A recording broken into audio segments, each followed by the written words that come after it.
இது மகிமை நேரம். கர்த்தராகிய இயேசு கிறிஸ்துவின் நாமத்தினாலே மகிமை நேரம் நிகழ்ச்சியின் மூலமாக மறுபடியும் உங்கள் யாவரையும் சந்திப்பதிலே நான் மகிழ்ச்சி அடைகிறேன்.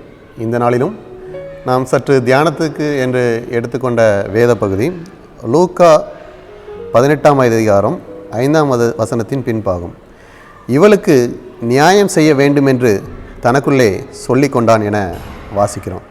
கர்த்தராகிய இயேசு கிறிஸ்து இந்த உலகத்திலே தம்முடைய ஊழியத்தை செய்யும்போது அவருடைய ஊழியத்தில் அவர் பல நேரங்களில் உவமைகள் மூலமாக தம்முடைய சீசர்களுக்கு பல காரியங்களை விளக்குகிறார். அவ்வாறு பல உவமைகளை சொல்லும்போது அவர்களுக்கான விளக்கத்தையும் அவர் கொடுத்து அவர்கள் விளங்கிக் கொள்ளும்படி செய்கிறார். அப்படிப்பட்டதான ஒரு உவமையாகத்தான் இந்த உவமை இருக்கிறது. நாம் பார்ப்போமானால் லூக்கா 18ஆம் அதிகாரம் 2-3 வசனத்திலே நாம் பார்க்கிறோம். ஒரு பட்டணத்திலே ஒரு நியாயாதிபதி இருந்தான். அவன் தேவனுக்கு பயப்படாதவனும் மனுஷரை மதியாதவனுமாய் இருந்தான். அந்த பட்டணத்திலே ஒரு விதவையும் இருந்தால் அவள் அவனிடத்தில் போய், எனக்கும் என் எதிராளிக்கும் இருக்கிற காரியத்தில் எனக்கு நியாயம் செய்ய வேண்டும் என்று விண்ணப்பம் பண்ணினார் என வாசிக்கிறோம். இந்த உவமையை நாம் பார்த்தோம் என்றால் இது எதற்காக கூறப்பட்டது என்றால், நாம் சோர்ந்து போகாமல் எப்பொழுதும் ஜெபம் பண்ண வேண்டும் என்பதை விளக்குவதற்காக இயேசு கிறிஸ்து இந்த உவமையை சொல்கிறார். ஒரு நியாயாதிபதி ஒரு ஊரிலே வசித்து வருகிறார். அதுபோல ஒரு விதவையும் அந்த ஊரிலே வசித்து வருகிறார். இங்கே நாம் நியாயாதிபதி என பார்க்கும்போது, நியாயாதிபதி ஏற்படுத்தப்பட்டது தேவன் ஏற்படுத்தி கொடுத்தார். மோசேயின் காலங்களிலே மக்களுடைய வழக்குகளை விசாரிக்க அவர்களை ஏற்படுத்தி கொடுத்தார். அவர்களை எப்படி அவர்களை தேர்ந்தெடுப்பது, அவருடைய பணி என்ன என்பது எல்லாவற்றையும் அவர் மோசேக்கு தெரியப்படுத்தினார். உபாகமம் 25ஆம் அதிகாரம் 1ஆம் வசனத்தில் நாம் பார்ப்போமானால், மனிதருக்குள்ளே வழக்கு உண்டானால் அவர்கள் நியாயம் விசாரிக்கப்பட நியாயஸ்தலத்திலே வந்தால் நியாயாதிபதிகள் நீதிமானை நீதிமான் என்றும் குற்றவாளியை குற்றவாளி என்றும் தீர்க்க கடவர்கள் என்று மோசேக்கு கர்த்தர் சொன்னார். நியாயாதிபதிகளுடைய தன்மைகளை அவர் விளக்கி நியாயாதிபதிகளை ஏற்படுத்துகிறார். இங்கே நாம் இந்த வசனத்திலே பார்க்கும் நியாயாதிபதி எப்படிப்பட்டவராக காணப்படுகிறார் என்று பார்த்தால், அவர் தேவனுக்கு பயப்படாதவரும் மனுஷரை மதியாதவனுமாய் இருந்தான் என பார்க்கிறோம். ஒரு நியாயாதிபதியை தேர்ந்தெடுக்கும் போது அவர்கள் அவர்களுடைய எல்லா குணநலங்களையும் பார்ப்பார்கள். அவர்களுடைய அறிவு சார்ந்த எல்லா விஷயங்களையும் அறிந்து கொண்ட பின்னரே அவர்களை நியாயாதிபதிகளாக ஏற்படுத்துவார்கள். அதுபோல தான் இந்த நியாயாதிபதியும் ஏற்படுத்தப்பட்டிருப்பான். ஆனால் நாம் இங்கே பார்க்கும்போது அவன் தேவனுக்கும் பயப்படவில்லை, மனுஷனுக்கும் பயப்படவில்லை என பார்க்கிறோம். அப்படி இருக்கும் இந்த மனிதன் எப்படி மக்களுக்கு நியாயம் செய்வான் என்று நமக்கு ஒரு யோசனை வரும். இவனிடம் யாரும் வழக்கை கொண்டு சென்றிருக்க மாட்டார்கள். ஏனென்றால் இவன் மனிதர்களை மதியாதவராய் இருக்கிறார். அவன் மனிதர்களை மதியாததினால் அவர்களுடைய வழக்குகளை அவன் எடுத்துக்கொள்ள மாட்டான், அவர்களை விசாரிக்கிறதுக்கு அவன் உட்பட மாட்டான் என நாம் எண்ண முடிகிறது. அப்படிப்பட்ட ஒரு அநீதியான நியாயாதிபதியை இந்த விதவை தேடி போகிறாள்.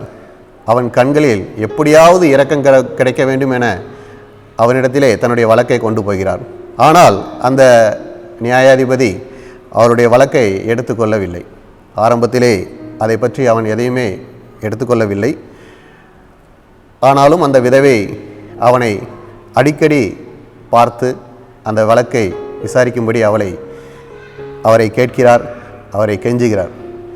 இப்படி அவள் அடிக்கடி அவரை கெஞ்சும்போது அந்த நியாயாதிபதிக்கு மனதுக்குள்ளாக ஒரு மாற்றம் வருகிறது. நாம் மனுஷர்களை மதியாமல் இருக்கிறோம், தேவனுக்கும் கீழ்ப்படியாமல் இருக்கிறோம். இந்த விதவை நம்மளை இவ்வளோ அலட்டுகிறாரே என இவளுக்கு எப்படியாவது நியாயம் செய்ய வேண்டும் என அவர் தீர்மானிக்கிறார். வேதத்திலே பார்ப்போமானால் லூக்கா 18ஆம் அதிகாரம் 4-5 வசனத்திலே, பின்பு அவன், நான் தேவனுக்கு பயப்படாமலும் மனுஷரை மதியாமலும் இருந்தும் இந்த விதவை என்னை எப்பொழுதும் தொந்தரவு செய்கிறபடியினால் அவள் அடிக்கடி என்னை அலட்டாதபடிக்கு இவளுக்கு நியாயம் செய்ய வேண்டும் என்று தனக்குள்ளே சொல்லி கொண்டான் என பார்க்கிறோம். பாருங்கள், நாம் வேதத்திலே பார்க்கிறோம், அவன் அநீதியான நியாயாதிபதி இருந்தாலும் அந்த விதவை தன்னுடைய முயற்சியை கைவிடாமல் அவனை எப்பொழுதும் நெருக்கி கொண்டே அவனுடைய இரக்கத்துக்காக, அவனுடைய நியாயத்தை வெளிப்படுத்துவதற்காக, அவனிடத்திலிருந்து நியாயத்தை பெற்றுக்கொள்வதற்காக அவனை தொந்தரவு செய்கிறார். அந்த நியாயாதிபதி அவளுக்கு இறங்கி நியாயம் செய்ய வேண்டும் என நினைத்து அவளுக்கு நியாயம் செய்ய முடிவு பண்ணுகிறான். பாருங்கள், ஒரு அநீதியான நியாயாதிபதி அந்த விதவைக்கு நியாயம் செய்ய முடியுமானால், நாம் இந்த உலகத்திலே நாம் சந்திக்கும் இன்னல்கள், வேதனைகள், நம்மை நெருக்குபவர்கள் யாராக இருந்தாலும் நமக்கு நியாயம் செய்ய நமக்கு ஒரு நியாயாதிபதி உண்டு. அவர் நம்மளுடைய இயேசு கிறிஸ்து மாத்திரமே.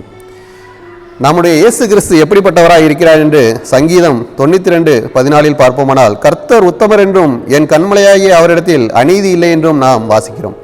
நாம் கர்த்தர் உத்தமர், அவரிடத்திலே பட்சபாரம் இல்லை. ஏழைக்கும் திக்கற்றவர்களுக்கும் நியாயம் செய்வதில் அவர் இன்னும் அதிக விருப்பமாக இருப்பார். ஏனென்றால் அவர்களுக்கு யாரும் ஆதரவு இல்லை. எனவே இப்படிப்பட்ட சோதனைகளே, இப்படிப்பட்ட நெருக்கங்களிலே இருப்பவர்கள் தம்மை நோக்கி ஜெபிக்கும்போது கர்த்தர் அவர்களுக்கு பதில் செய்கிறார். பாருங்கள், ஒரு அநீதியான நியாயாதிபதி பதில் செய்யும்போது கர்த்தர் தம்மை நோக்கி கூப்பிடும் மக்களுக்கு நியாயம் செய்யாமல் இருக்க மாட்டார்.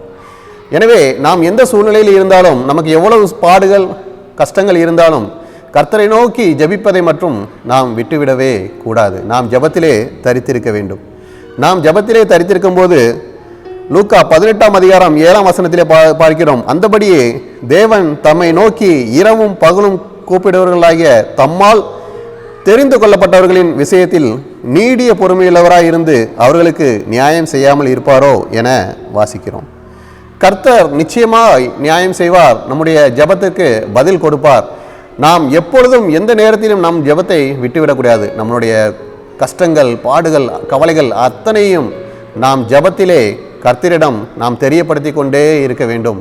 கர்த்தர் நிச்சயமாய் நாம் இரவும் பகலும் நாம் கூப்பிடும்போது அவரால் தெரிந்து கொள்ளப்பட்டவர்களாகிய நம்முடைய ஜெபத்திற்கு கண்டிப்பாக அவர் நமக்கு பதில் தருவார். நம்முடைய கஷ்டங்கள், இக்கட்டுகள், பாடுகள் எல்லாவற்றையும் நீக்குவார். நமக்கு எதிராக எழும்புகிறவர்களை நம்மை விட்டு அகன்று போக செய்வார். நம்மை விட்டு தூர எறிந்து போடுவார். நாம் சந்தோஷமும் மகிழ்ச்சியும் காணும்படியாக நம்முடைய வழக்கிலே நமக்கு நியாயம் செய்வார். இந்த உலகத்திலே நம்முடைய கஷ்டங்களை எல்லாம் நீக்கி போட அவரால் மட்டுமே முடியும். அதனால் நாம் அவ்வளவு பெரிய காரியத்தை நாம் பெற்றுக்கொள்ள வேண்டுமானால் நாம் ஜெபத்தை நாம் விட்டுவிடக்கூடாது. நாம் ஜெபிக்கிறோம் என்று ஜெபித்துவிட்டு நாம் மறுபடியும் புலம்புகிறவர்களாக இருக்கக்கூடாது. ஜெபம் என்பது எப்படிப்பட்டதாக காணப்பட வேண்டும் என கர்த்தர் விரும்புகிறார் என்று பார்த்தால், லூக்கா 18:8 பார்க்கிறோம். ஆகிலும் மனுஷகுமாரன் வரும்போது பூமியிலே விசுவாசத்தை காண்பாரோ என வேதம் குறிப்பிடுகிறது. எனவே நாம் ஜெபத்தை ஏறெடுக்கும் போது தேவன் இயேசு கிறிஸ்து நம்மகிட்ட விரும்புகிறது விசுவாசத்தை. விசுவாசத்தோடு நாம் ஜெபிக்க வேண்டும். கர்த்தர் இதை செய்வார். கர்த்தர் நமக்கு எல்லாவற்றையும் நேர்த்தியாக நடத்துவார். நம்முடைய பாடுகளை நீக்குவார் என்பதை நாம் புரிந்து கொள்ள வேண்டும். கர்த்தருடைய விசுவாசத்திலே நாம் கர்த்தர் மேல் விசுவாசத்தை வைத்து அப்படி ஜெபத்தை ஏறெடுக்கும் போது கர்த்தர் நிச்சயமாக இறங்குவார்.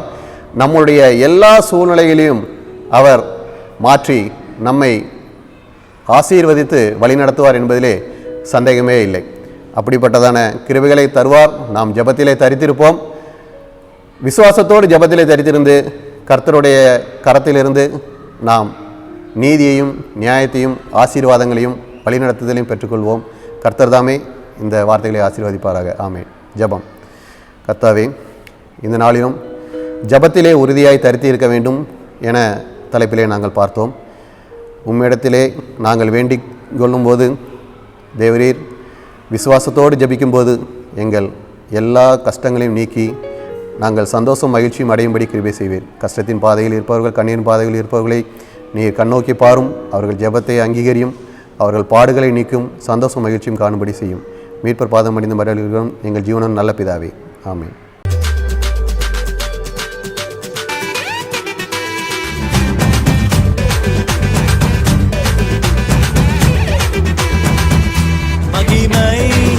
மகிமை